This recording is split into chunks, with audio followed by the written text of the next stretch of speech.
Do you know anyone who's overly attention-seeking, overly theatrical, or the life of the party? Well, according to Dr. Ramani, that person could have histrionic personality disorder, or at the very least, histrionic traits. In this episode, you'll learn how to recognize the behaviors of the condition and how to cope with those behaviors.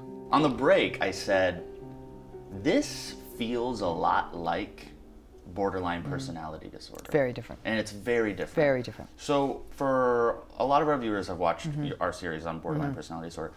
I really want to separate this for them.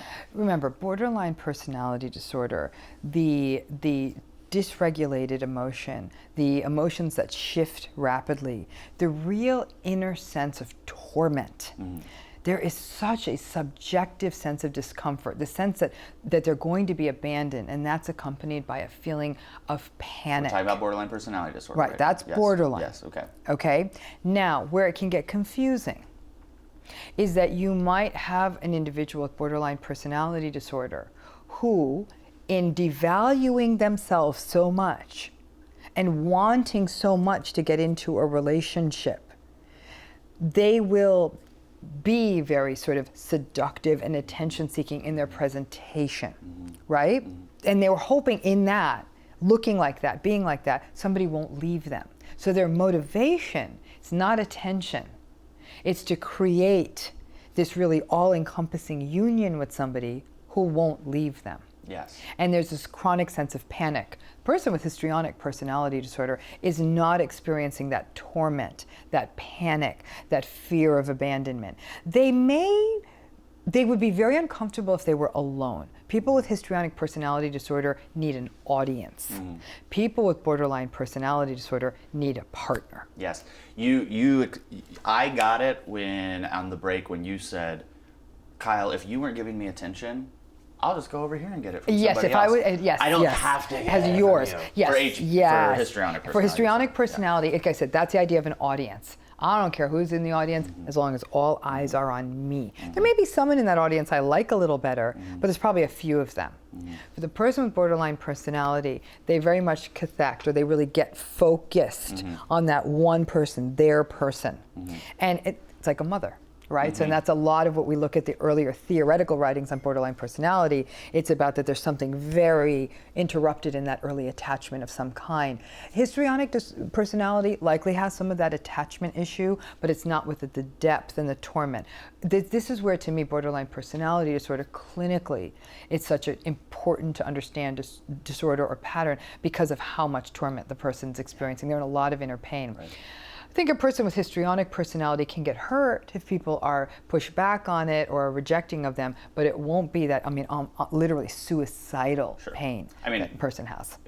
If I get rejected, there's an amount of hurt to it. There's hurt, right. That's normal. That's normal. Right. But you always want to look in any psychiatric pattern. You want to think also in terms of motivations. At least that's how I look at it. And with the personality patterns in particular, what are some of the motivators here? What are the key traits that are sort of playing out? And so it's different. This is really about getting attention. And it's almost like you only exist by your audience. Like the more audience you've got, the more you exist. It's a bit of an existential conundrum. Let's go right into the diagnostic criteria for histrionic personality disorder. The first one, we've talked about it, center of attention. And how does this manifest itself? They'll do whatever they need to do to get that attention, whether it's usually it's their appearance. 9 times out of 10, it's their appearance, and they often take very good care of themselves. They go to the gym and they work out. They might get cosmetic surgeries or modifications. They're very careful with their appearance. They may dress very seductively or very expensively, but whatever they do, they're going to make sure all eyes are on them. And maybe also how they talk about themselves. They may talk about, oh, my celebrity friend this, or I just came back from this grand adventure there, and they will exaggerate the truth a little bit to make sure their story is the biggest and the best story. Is this done consciously?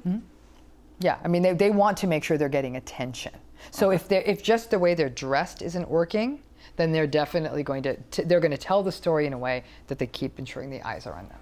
The second one is being sexually seductive. Yes. How does that look? So that links into that first one, right? The way to get attention is to be seductive. But again, it's almost like a win, right? If, most people are, we're not going to be ultra seductive, but a lot of it is, if it may not just be their style of dress, it's also going to be in how they talk about things.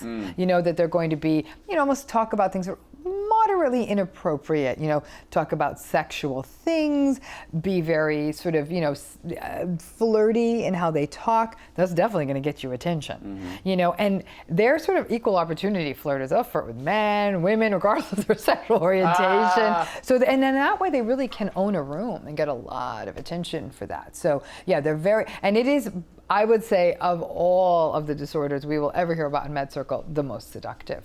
This is the most seductive. This is the most seductive. This is the in terms of how they disorder. present themselves. It is a seduction disorder. And if they are married, it doesn't It's keep messy. them from Oh, heck no. getting attention from a stranger. And it can really be, I've worked with couples like this where the one would say, this is kind of uncomfortable. Like, I think my wife, or I think my wife's gorgeous, but it's hard when like everyone's eyes are kind of popping out over her because she's dressed in this way. And so it's kind of a mixed blessing, if you will. And so there is that, because it's not like they're being humble about it. Like, that person's working it. Thank you. No, they're working it. They're out. Now, there are plenty of spouses who love when their spouse is the center of attention. Great. So, could two people who have histrionic personalities be really compatible that way? I think at some point there's just going to be way too much air in the room. Like, it's just too much. The only reason it could potentially work is they're never really going to talk about much.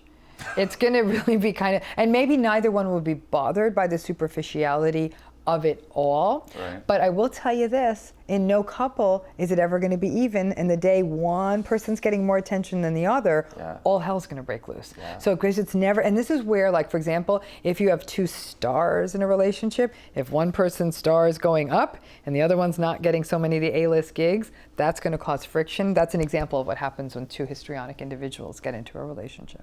Fascinating. Number 3 is shifting emotions. Yes. This is the one that made me think, this is like borderline personality. The shifting emotions is sort of that one overlap trait that can give it some resemblance to a borderline personality pattern.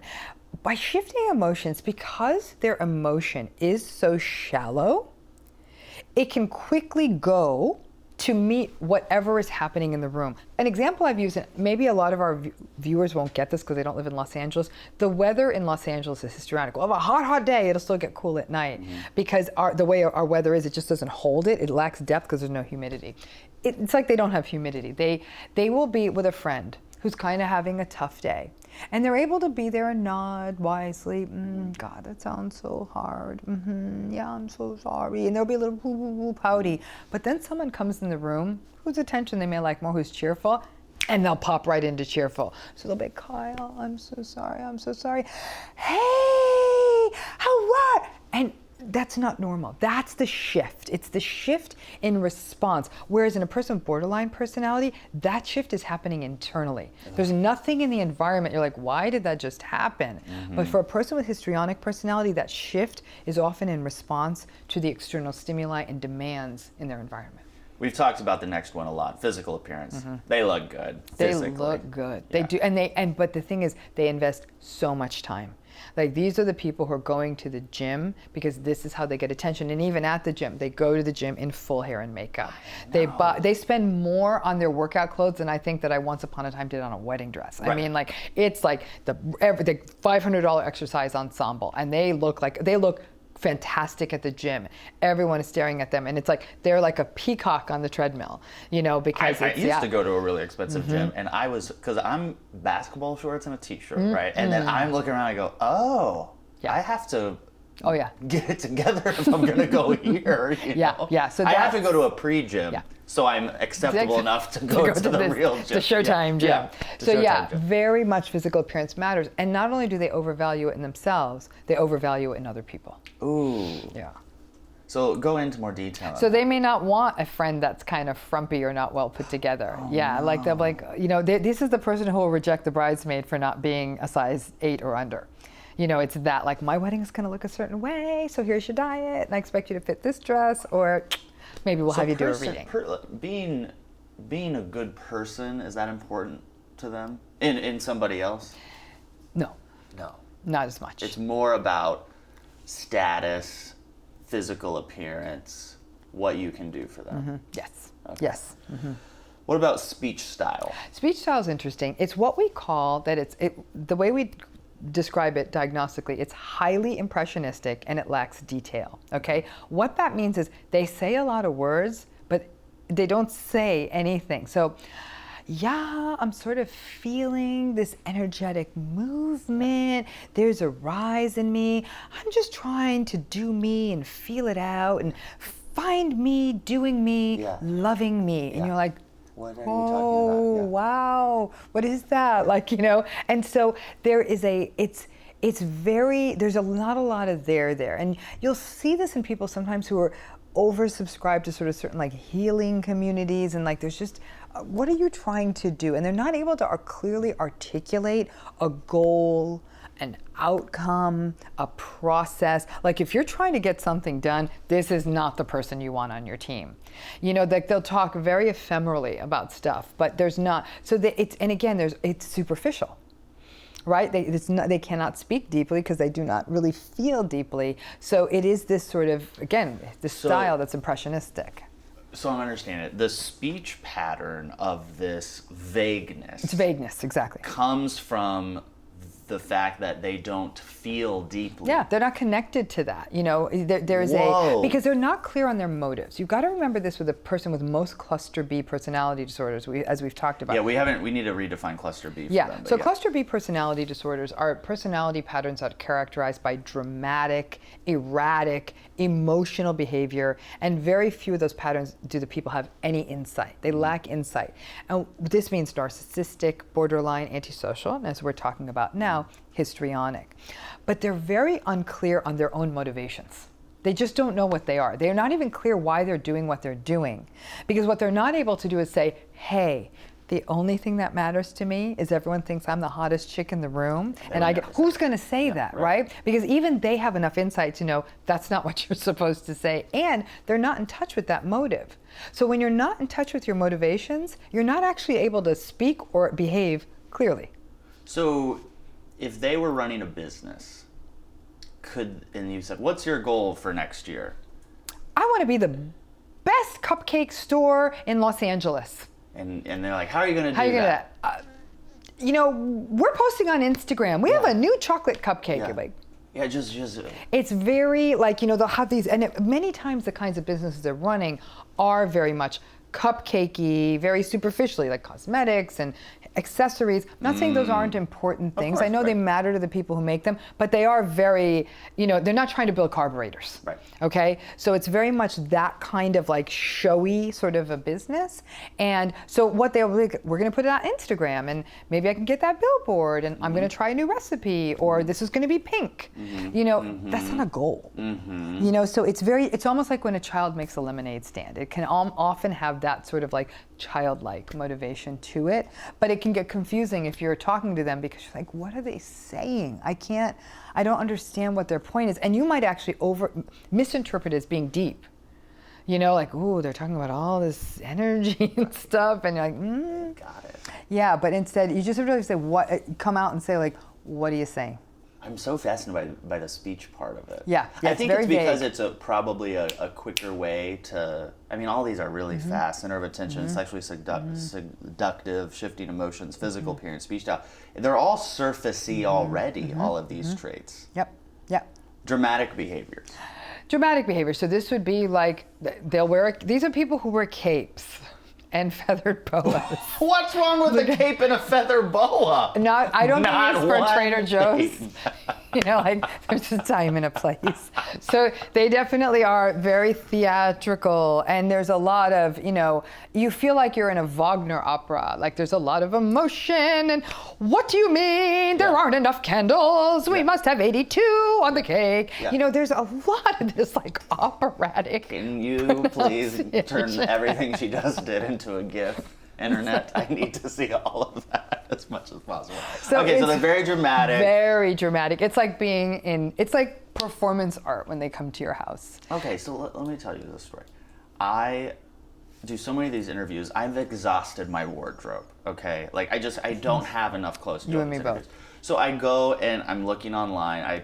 Another friend who's on camera, and he sends me this website, and all of the clothes are pretty extravagant. And there's this one like pink furry shirt jacket, and I sent it to him as a joke, like, wouldn't this be appropriate for me sitting down?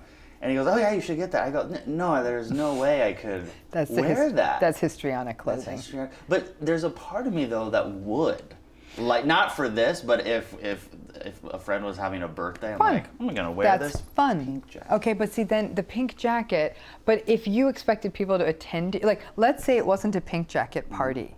You know, like it was a Right. state affair, like a brunch at a high-end hotel, Yeah. and you show up in your pink jacket. Or you wore the pink jacket to a funeral where people weren't dressing like that. Like, it would show a lack of insight that you, like, what are you trying to show? But it's big, big gestures. They'll show up to a baby shower with a gift that's like 7 feet tall. Yeah. That's preceding that. They'll roll it in on a carriage. Like, their gifts are big, their gestures are big, big, exciting, dramatic, and you'll often feel almost overwhelmed by it all. And sometimes people feel guilty, like, oh my God, they're giving me a 7-foot present. I should be nicer about this.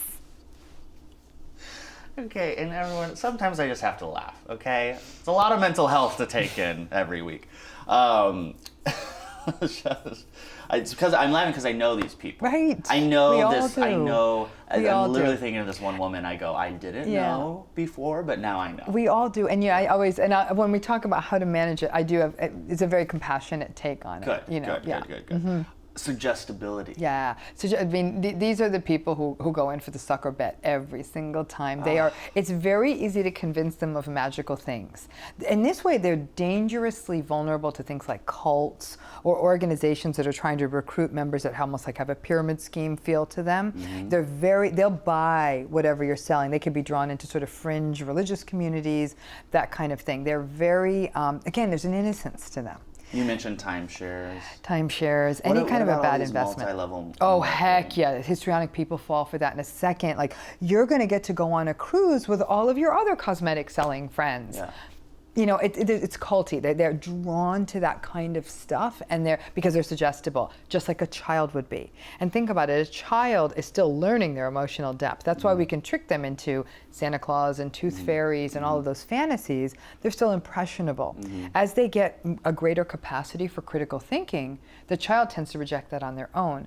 I've noticed that by and large, many people with histrionic personality disorder lack as much of a capacity for critical thinking as would be expected for someone at their stage, so that they'll fall for conspiracy theories online, they'll fall for ridiculous bargains online, and that can put them in trouble financially. They can put themselves at harm or risk, give away their information, waste time, waste money. So the person who gets an email from the prince of some African country. Maybe not. You know what? Their suggestibility is often happens in a self-serving way. It could be the African country. Look, someone wants to give me $1 million, but it can also be like, let's go back to that vague kind of style of speech. These people are going to help me harness all my inner energy and let my demons go so I can love. I don't know, what is that? Like, what group is this? And they're asking you 10 grand for that? For 10 grand, I'll do that for you too. Right, yeah. You know, yeah, and yeah. so there is this sense of getting drawn into schemes and a lot of people take advantage of that. Like, it's almost like you can see them coming in. Their eyes are a little wider. They're more vulnerable to that. They don't think critically because there's almost a childlike quality to this. The last one is overestimation of intimacy. Yes. What this is isn't, that? Yeah. The overestimation of intimacy one is a very interesting one, especially in our modern times. They think a relationship is much closer than it really is. They'll meet someone at a party, they'll exchange numbers, whether intimately or as friends, and they'll think we're best friends. So like the next day, it's like, hey, love meeting you last night, coffee, 3 o'clock? Or they'll get your address and all of a sudden you're getting gifts from them. They'll, in conversation with other people, they'll talk about you as though you are their best friend. They'll go on a date, they'll call the person their boyfriend. So there's this fast forward, and it's interesting, this dynamic can also play out, let's say they meet someone famous. I love famous people. They meet someone famous in, I don't know, a bar or club or an airport or hotel or something, and then they'll say, oh gosh, me and such are friends now. And they might even have a photograph they put on social media. So there's this assumed intimacy that isn't there, which can actually be a little destabilizing for you, who now thinks like, why is this person asking me to have coffee with them? Like, we just happen to like the same book, right? You know? And so now all of a sudden, they'll keep texting you and saying, hey, you want to hang out? You want to do this? You want to do that? It's as though they're misreading the situation. Because again, it's very superficial to them. Hey, you gave me your phone number, we must be friends. Right. Very superficial. Yes, I get that now. Yeah. Now, do they have to have all of these signs? No, typically for any of these patterns in any diagnostic manual, it's usually, I think there's about 8 or 9 we've talked about. Usually it's 5 of those. Okay, so 5. We have 1, 2, 3, 4, 5, 6, 7, 8. These are the 8. Yeah, 4 to 5 of them. Yeah. Okay. Yeah, a little over half of them. And you'll see a lot of them cluster together: the physical seductiveness, the physical appearance, the getting attention. Mm-hmm. That's the core of them. This is the core. Can someone have histrionic personality disorder and borderline personality You know, disorder? what we'd see is that the histrionic patterns are largely getting subsumed under the borderline piece, and they're using the attention-seeking, seductive patterns as a way to create an overly intense attachment with another person. Okay. How long do these symptoms have to last? Well, we see that these are patterns that generalize. So this is what we don't want to do. Is like, let's say somebody goes to college, they're desperately trying to fit in, or graduate school, or some new job or new city. They're desperately trying to fit in, and they go and they buy the new wardrobe and they do themselves up, and they're trying so hard. And then after a couple months, they give it up. Like, I've met my friends, I'm cool, it's good. This is not flash in the pan. These are patterns that are consistent across intimate relationships, family relationships, work relationships, in the world in general.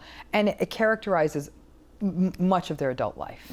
Like, this is not, does that make sense? It's not just a merry widow. This isn't or depression where you have to have No, it's not of- episodic. It's not, Okay. it's chronic. It's chronic. Now, are there different types of histrionic personality disorder? You know, there's a famous, and well-vaunted personality theorist, a guy named Theodore Milan. He recently passed in the last couple of years, and he really had an incredibly well-articulated theory of personality and personality disorder patterns.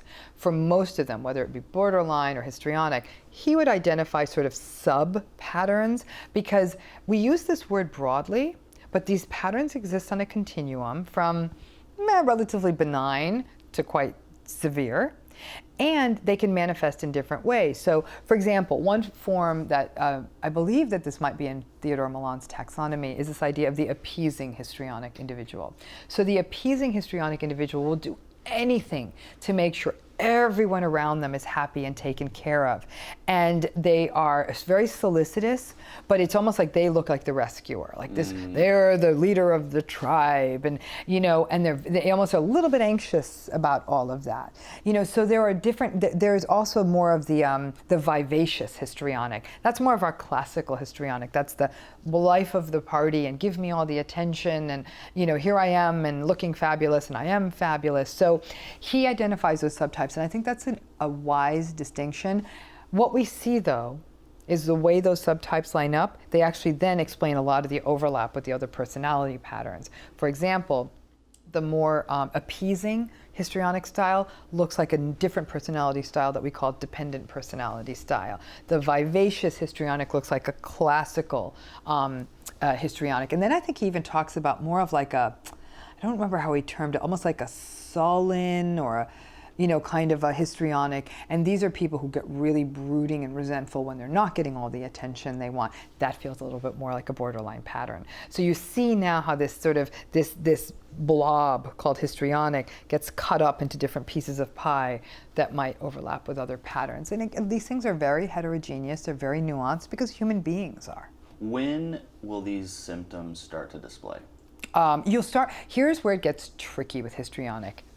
Many teenagers are by definition histrionic. Look at me, no, look at me, look at me. No, I have blue hair. No, I did this, I did that. Look at my social media. I always say you gotta let an adolescent bake for a little while before you pull it out of the oven. And so I would not overly get lost in the use of this term until maybe early to mid-20s. Okay. And then see if it sustains. Because I got to be frank with you, there are people in their 60s who are like this, like a woman, in her 60s who will still go out, sexy, seductive, and she really will feel like she's past her prime, but she's still out there working it and getting the attention, and so it will sustain over the lifespan. But I would not bandy the term around until the person's found a little bit of their stride in adulthood to rule it out from just the anxiety of trying to find their place in the world. You've talked a little bit about this. Do you find a lot of differences on how men display these symptoms versus women? Yeah, I do think, there are histrionic men, and what makes it tricky is, I wish this was called superficial personality disorder. I totally agree. Yeah. The word histrionic is a gendered term. Like I said, as a feminist, I really dislike this term wholly. I think it pathologizes women, which I have a problem with. I think anyone can be attention seeking. For men with histrionic personality style, what you see is they'll often use money, wealth, and the trappings of that. Lamborghini sports car, $40,000 watch, fancy man shoes. Right. Fancy man shoes. I need some of those. Goodness. Fancy man clothes, like the labeled clothes and the suit cut just so, and bottle service. I'm going to spend $4,000 and everyone's going to see how great I am. Come give me attention in the bar or the club. It's in some ways men display the histrionic through more of their trappings, because it's a little odd for a man. Men don't have cleavage, do they? And it's a little cliche and sort of Studio 54-ish to have your shirt unbuttoned and that kind of thing, but but it is. Sure. They may really spend a lot of time at the gym, so they can go and sort of be glistening and Abby and all of that. They like going to resorts where they can show off their bodies, all of that. You'll see that in men. So some similar to women, but the attention seeking might take more of the wealth, power, possession kind of a path. And what about for women? For women, they may use straight up appearance. Like a woman can use cosmetics and accessories and color in a different way. It would be unusual for a heterosexual man to go out in a magenta shirt and high heels. Yes. Like that would be Unless whole they're in West Hollywood. story. Right. So for women, they may really be able to, they'll use style of dress, seductiveness of dress, cosmetic enhancement of their bodies, which isn't as much something you'd see in a man, that kind of thing. So I think it's both appearance, but for women it might be literally their physical appearance, while for men it might be the trappings around that physical appearance. What are the common comorbid or co-occurring disorders that you see? Interestingly, I think with histrionic personality, it would not be unusual to see substance use disorders, all this sort of socializing, and attention seeking. You're definitely going to increase the disinhibition, if you will, if you keep drinking. In addition, you can't always have all the attention. Unless you really are celebrity, superstar, all eyes are not always going to be on you. And so when that doesn't happen, it's not unusual to see depressive symptomatology. In folks with histrionic personality, you may also see some comorbid anxious symptomatology. I actually don't know the literature on this, so I'm going to spitball on this one. You might possibly see disordered eating patterns, maybe not a full-blown eating disorder, but in the quest to look a certain way, there may be, if not body dysmorphic symptoms, eating disordered symptoms of restriction or overexercise or something like that, as a way to maintain a certain physical appearance. You might see that as well. And you're going to see patterns from other personality disorders. In our example therapy session, where you were attempting to see if I had a narcissistic personality disorder, did you ever think, oh, but he's histrionic? If I'm going to call you out straight on this one, Kyle, is that you're in a performance-based industry, right? So you can turn it on and off. And I've seen you been able to do that. We'll be chatting, or you'll be on your phone, and you'll be like, 3, 2, 1, here I am. So that on-offness, that sort of, it can smell like histrionic.